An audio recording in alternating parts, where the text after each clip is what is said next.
Assalamualaikum warahmatullahi wabarakatuh. Waalaikumsalam warahmatullahi wabarakatuh. Ustaz, saya di sini sebagai mahasiswa UNRI mau bertanya mengenai tentang syirik. Sebelumnya mohon maaf, mohon diperkenalkan Ustaz dengan siapa? Baik, Bismillahirrahmanirrahim. Assalamualaikum warahmatullahi wabarakatuh. Waalaikumsalam warahmatullahi wabarakatuh. Alhamdulillahillazi arsala rasulahu bil huda wa dinil haq liyuzhirahu 'ala ad-dini kullihi wa law karihal musyrikun. Asyhadu an la ilaha illallah wa la syarika lah wa asyhadu anna Muhammadan abduhu wa rasuluhu la nabiyya ba'dah.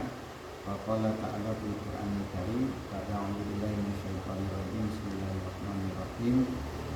Ya ayyuhalladzina amanu taqullaha haqqa tuqatih wa la tamutunna illa wa antum muslimun. Rabbi shrah li sadri wa yassir li amri wahlul 'uqdatam min lisani yafqahu qawli. Allahumma anfa'ni bima 'allamtani wa 'allimni ma lam a'lam. Alhamdulillah, pertama kita bersyukur kepada Allah Subhanahu wa taala atas limpahan karunia, taufik dan hidayahnya kepada kita semua. Alhamdulillah kita dalam keadaan iman dan Islam. Kemudian berselawat kita kepada Nabi kita Nabi Muhammad SAW dengan ucapan Allahumma shalli ala sayyidina Muhammad wa ala ali sayyidina Muhammad. Mudah-mudahan kita sebagai umatnya yang senantiasa selalu mengikuti beliau dan selalu berselawat kepada beliau kelak di yaumil akhir, mudah-mudahan kita mendapatkan syafaatnya. Baik, kami akan menjawab daripada pertanyaan Adinda Alpin atau Kevin? Apin ya. Nama saya sendiri yaitu Ikhwan Abdullah, tinggal di daerah Tenayan Raya, tepatnya Jalan Sepakat Gang Ikhlas. Pekerjaan saya sehari-hari yaitu wira swasta, yaitu mengajar di sebuah pondok pesantren juga yang ada di Pekanbaru ini. Baik, mungkin dalam apa yang diinginkan oleh Ananda Alpin tadi ya, yang mau ditanyakan kepada kami, silakan apa yang bisa kami bantu. Mudah-mudahan saya bisa menjawab, dimudahkan oleh Allah Subhanahu wa taala. Baik, Ustaz, terima kasih sebelumnya. Saya di sini akan menanya mengenai pengertian syirik. Iya. Bismillah, alhamdulillah, semua alhamdulillah. Baik, insyaallah kami akan menjawab bahwa syirik itu lawan daripada tauhid. Kalau tauhid itu adalah mengesahkan Allah Subhanahu wa taala, kalau syirik ini adalah menyekutukan Allah Subhanahu wa taala. Kita akan bahas dulu kata-kata syirik ini. Ya, syirik itu berasal dari bahasa Arab, yaitu asyirkun, yaitu bahasa Arabnya adalah syarika, yang artinya berserikat atau bersekutu atau bersama. Itu secara bahasa. Kemudian bisa juga disimpulkan bahwa syirik itu adalah menyekutukan sesuatu dengan sesuatu yang lainnya. Ini adalah secara bahasa. Kemudian secara istilah adalah syirik itu menyekutukan Allah Subhanahu wa taala atau menganggap ada Tuhan selain Allah serta meyakini ada yang dapat memberi manfaat atau bahaya atau mudarat selain Allah Subhanahu wa taala. Maka para ulama membagi syirik ini menjadi dua, yaitu syirkul akbar sama syirkul asghar. Yang mana syirkul akbar ini adalah syirik besar, yang mana pelakunya dianggap oleh para ulama, siapa yang melakukan syirik besar ini batal keislamannya. Kemudian syirik besar ini adalah syirik dalam bidang keyakinan, yaitu meyakini adanya Tuhan selain Allah atau menyekutukan Allah dengan makhluk ciptaannya dalam hal ketuhanan. Ini yang pertama. Yang kedua, syirik asghar itu adalah syirik kecil, yaitu menyekutukan Allah dalam tujuan beribadah atau beramal kebaikan yang tujuannya untuk memperoleh pujian dari orang lain. Padahal tujuan beribadah dan beramal kebaikan itu seharusnya hanya untuk mencari keridhaan Allah Subhanahu wa taala. Akan tetapi ada orang melakukan ibadah itu ingin dipuji, ingin disanjung, atau ada terdetik mungkin riak di dalam hatinya, maka tujuan ibadahnya salah, tidak tepat. Seharusnya tujuan ibadah itu hanya mencari ridha Allah Subhanahu wa taala. Maka oleh sebab itu kita akan menjelaskan bahwa syirik besar itu seseorang melakukan sesuatu yang seharusnya itu adalah hak Allah, tetapi dia palingkan kepada yang lain. Contohnya dalam masalah keyakinan, dalam masalah sesembahan, ya, kepercayaan. Jadi kalau kita mencontohkan di zaman jahiliyah dulu, maka orang Arab dahulu di zaman Rasulullah itu, sebelum Rasulullah diutus untuk mendakwai mereka pada menyembah berhala, atau kita sebut dengan patung.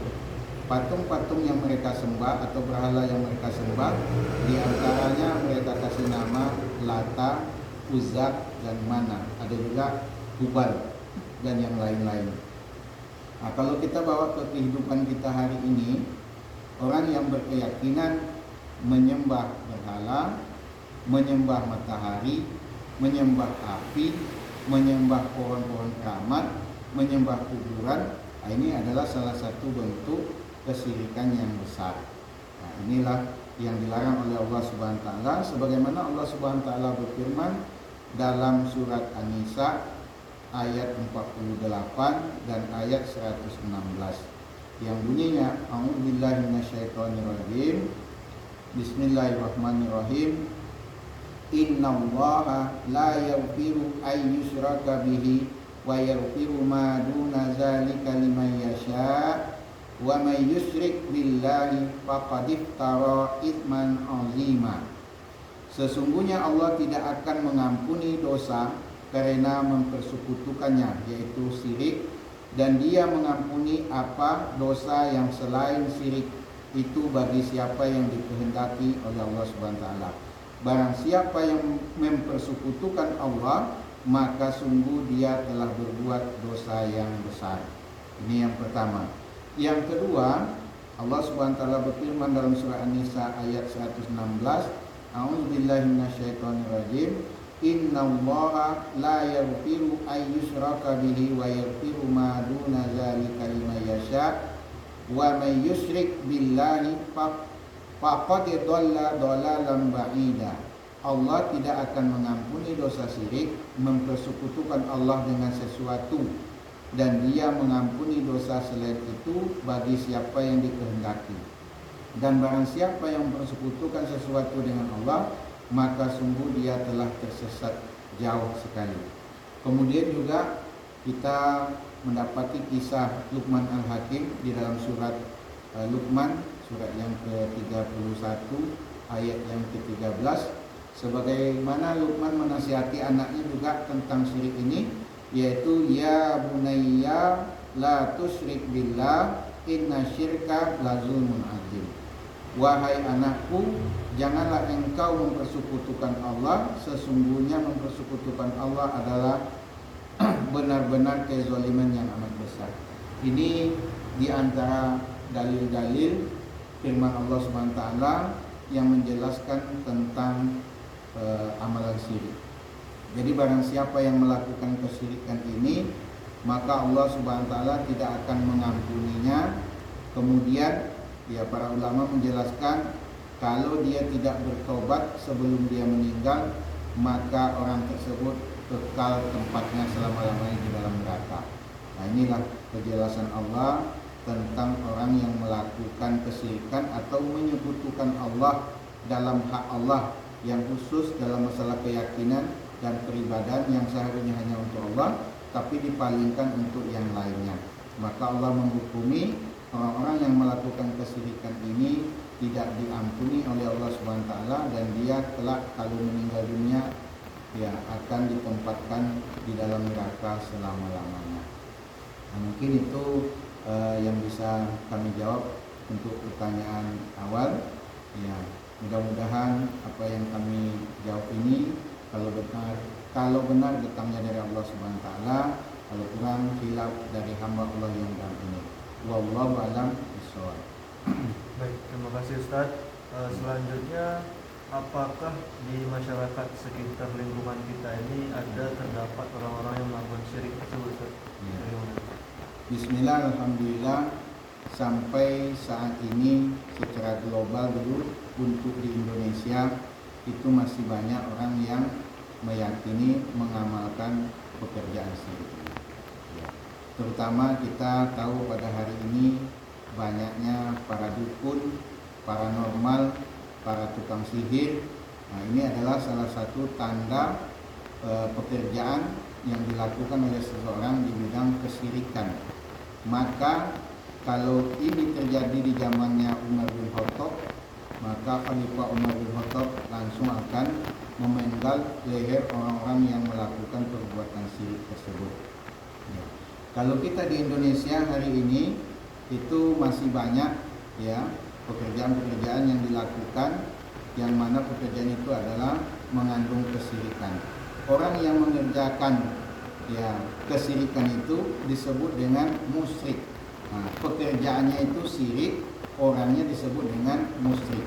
Apakah ada di lingkungan kita orang yang mengerjakan kesyirikan ini? Sampai saat ini kami rasa masih ada, karena ada di antara masyarakat kita yang masih percaya sama dukun. Contohnya dalam hal berobat, ketika mereka ingin sembuh dari penyakitnya, mereka mendatangi dukun. Satu. Yang kedua, ketika mereka kehilangan barang, untuk mendapatkan barang tersebut mereka masih ada yang percaya sama dukun, kemudian mereka mendatangi dukun. Padahal Rasulullah SAW telah menyampaikan kepada kita di dalam hadisnya, barang siapa yang mendatangi kahin atau dukun, maka amal ibadahnya tidak akan diterima selama 40 hari 40 malam.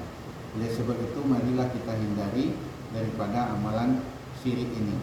Ya, masih banyak yang lain, di antaranya juga kepercayaan masyarakat di dalam membuat rumah. Contohnya dalam membuat rumah, sebelum rumah itu dipindai, didarai dulu dengan menyembelih ayam hitam contohnya, kemudian dikelilingi rumah itu dengan darah ayam hitam dengan keyakinan rumah tersebut dilindungi.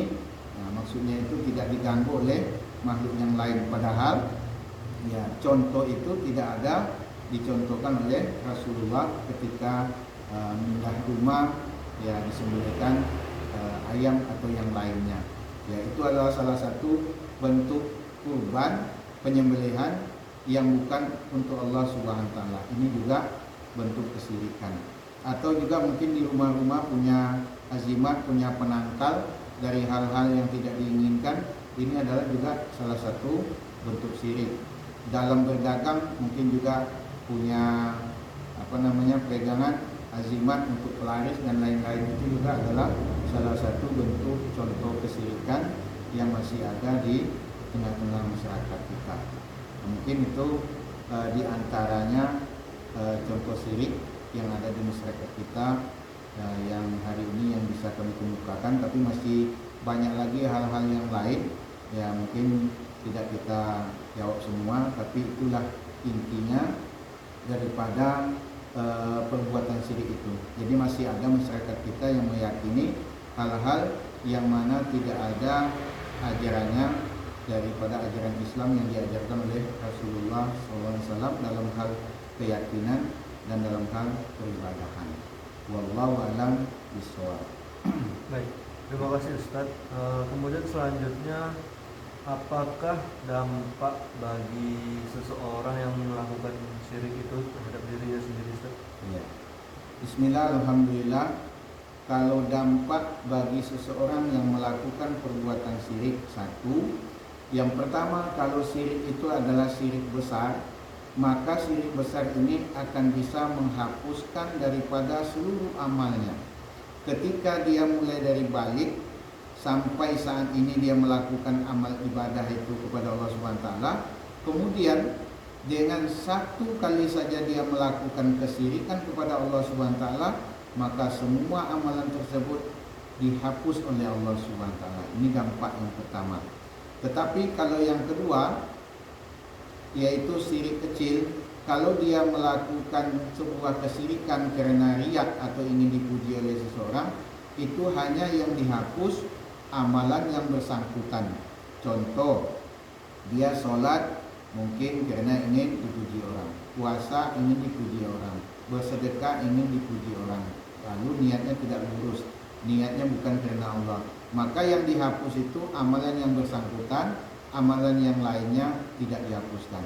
Tetapi kalau syirik besar itu sangat besar sekali dampaknya, yaitu menghapuskan semua amalan-amalan dia gara-gara pekerjaan atau amalan syirik tersebut. Itu yang pertama.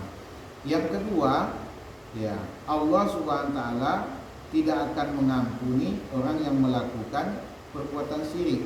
Maka kelak nanti sebagai dampaknya dia akan disiksa di dalam kubur, kemudian dia akan dimasukkan ke dalam nerakanya Allah Subhanahu wa taala.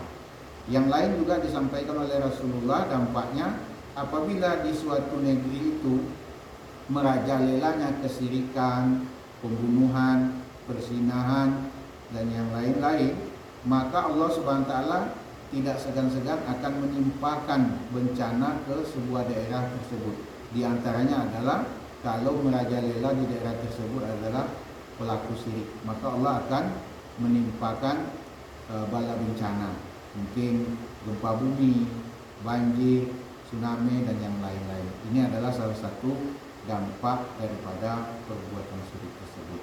Nah, maka sahabat Umar bin Khattab sangat marah sekali kalau ada orang melakukan kesyirikan, dibiarkan, dia nanti akan menyesatkan orang dari dunia nanti sampai ke akhirat. Daripada orang lain yang dibikinnya sesat, lebih baik dia dimusnahkan terlebih dahulu. Inilah kalau di zamannya Khalifah Umar bin Khattab. Tapi hari ini ya kita melihat para pelaku syirik dan pengikut kesyirikan masih berkeliaran di mana-mana karena tidak ada satu hukum yang bisa menangani hal yang seperti ini. Wallahu a'lam bishawab. Selanjutnya Ustaz, apakah dampak bagi masyarakat bagi pelaku syirik tersebut? Apa pengaruhnya terhadap masyarakat kalau dia berbuat syirik? Bismillah, alhamdulillah.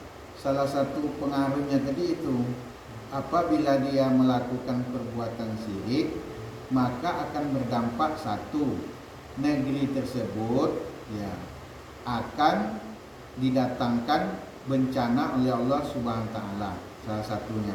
Kemudian yang kedua, dengan adanya kesyirikan di daerah tersebut atau di negeri tersebut, maka akan dicabutkan oleh Allah keberkahan daripada negeri tersebut. Mungkin rezekinya seret gitu kan, ya, daripada pencarian kita, penghasilan kita, semuanya akan ditahan oleh Allah Subhanahu wa taala. Bisa saja Allah menahan hujan, menahan tumbuh-tumbuhan, menahan yang lain-lainnya. Ya, ini salah satu dampak daripada kesyirikan, bahwa Allah akan menahan daripada rahmatnya, menahan daripada ya keberkahan rezeki yang akan dia berikan kepada hambanya.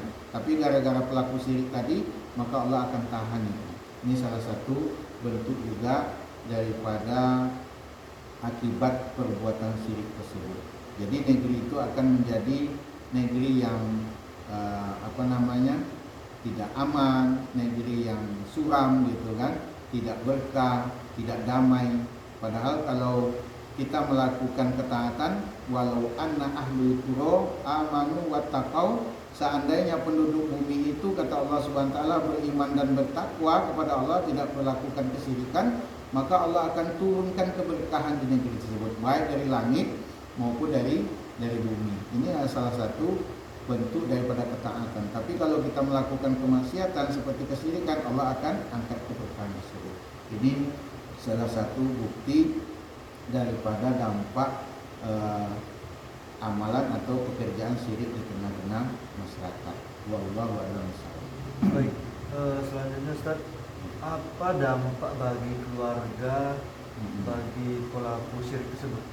Pengaruhnya bagi keluarganya sendiri, Ustaz. Gimana? Bismillah, alhamdulillah, semua alhamdulillah. Kalau dampak bagi keluarga yang melakukan kesyirikan tersebut, ya salah satunya keluarga tersebut akan kita lihat dalam kehidupan sehari-hari akan terjadi dalam rumah tangga itu yang tidak tentram. Maknanya apa?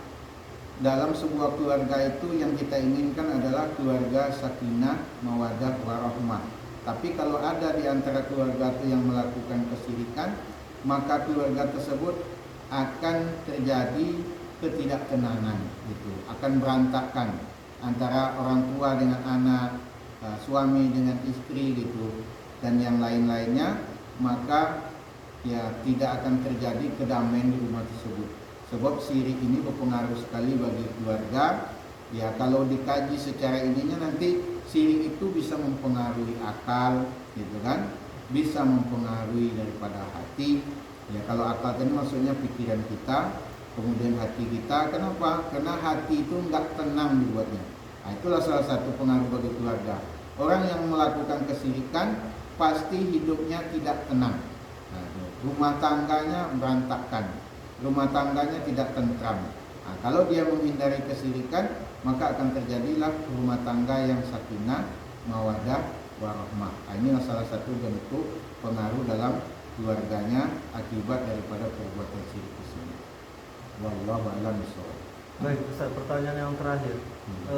Dari keseluruhan penjelasan Ustaz tadi, kira-kira bagaimana solusi agar pelaku syirik itu bisa menjadi muslim yang baik di tengah-tengah masyarakat, kemudian bagaimana cara dia bertobat agar diampuni oleh Allah Subhanahu wa taala.